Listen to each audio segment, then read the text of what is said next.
बनी इसराइल का एक कसाब अपने पड़ोसी की कनीज पर आशिक हो गया। इत्तफाक से एक दिन कनीज को इसके मालिक ने दूसरे गांव किसी काम से भेजा। कसाब को मौका मिल गया और वो भी इस कनीज के पीछे हो लिया। जब वो जंगल से गुजरी तो अचानक कसाब ने सामने आकर उसे पकड़ लिया और उसे गुनाह पर आमादा करने लगा। जब इस कनीज ने देखा कि इस कसाब की नीयत खराब है तो उसने कहा, ऐ नौजवान, तू इस गुनाह में न पड़। हकीकत ये है कि जितना तू मुझसे मोहब्बत करता है इससे कहीं ज़्यादा मैं तेरी मोहब्बत में गिरफ्तार हूँ, लेकिन मुझे अपने मालिक हकीकी अज़्ज़ा वजल का खौफ इस गुनाह के इर्तिकाब से रोक रहा है।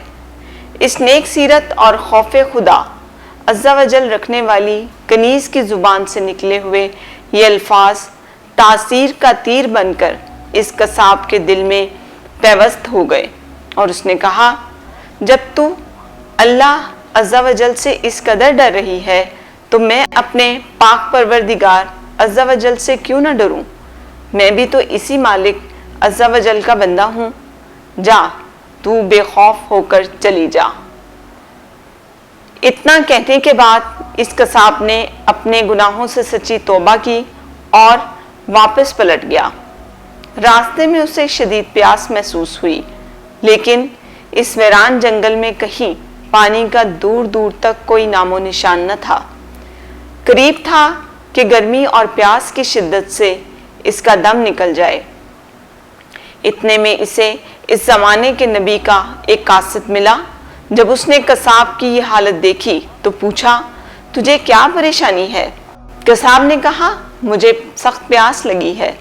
ये सुनकर कासिद ने कहा, हम दोनों मिलकर दुआ करते हैं कि अल्लाह अज़्ज़ा वजल हम पर अपनी रहमत के बादल भेजे और हमें सैराब करे, यहाँ तक कि हम अपनी बस्ती में दाखिल हो जाएं।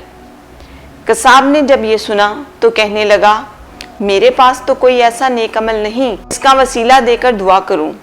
आप नेक शख्स हैं, आप ही दुआ फरमाएं। इस कासिद ने कहा, ठीक है, मैं दुआ करता हूं, तुम आमीन कहना। फिर कासिद ने दुआ करना शुरू की और वो कसाब आमीन कहता रहा।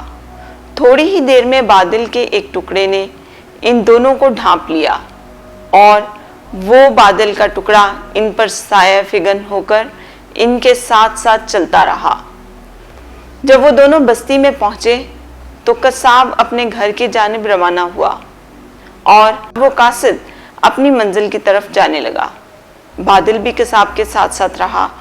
जब इस कासिद ने ये माजरा देखा तो कसाब को बुलाया और कहने लगा, तूने तो कहा था मेरे पास कोई नेकी नहीं और तुमने दुआ करने से इनकार कर दिया था। फिर मैंने दुआ की और तुम आमीन कहते रहे, लेकिन अब हाल ये है कि बादल तुम्हारे साथ हो लिया है और तुम्हारे सर पर साया फिगन है। सच सच बताओ, तुमने ऐसी कौन सी अजीम नेकी की है जिसकी वजह से तुम पर यह खास करम हुआ? ये सुनकर कसाब ने अपना सारा वाक़या सुनाया। इस पर इस कासिद ने कहा, अल्लाह अज़्ज़ा वजल की बारगाह में गुनाहों से तौबा करने वालों का जो मकाम व मर्तबा है वो दूसरे लोगों का नहीं। बेशक गुनाह सरजद होना इंसान होने की दलील है, मगर इन पर तौबा कर लेना मोमिन होने की निशानी है। हकायात सादी रहमतुल्लाह अलैह।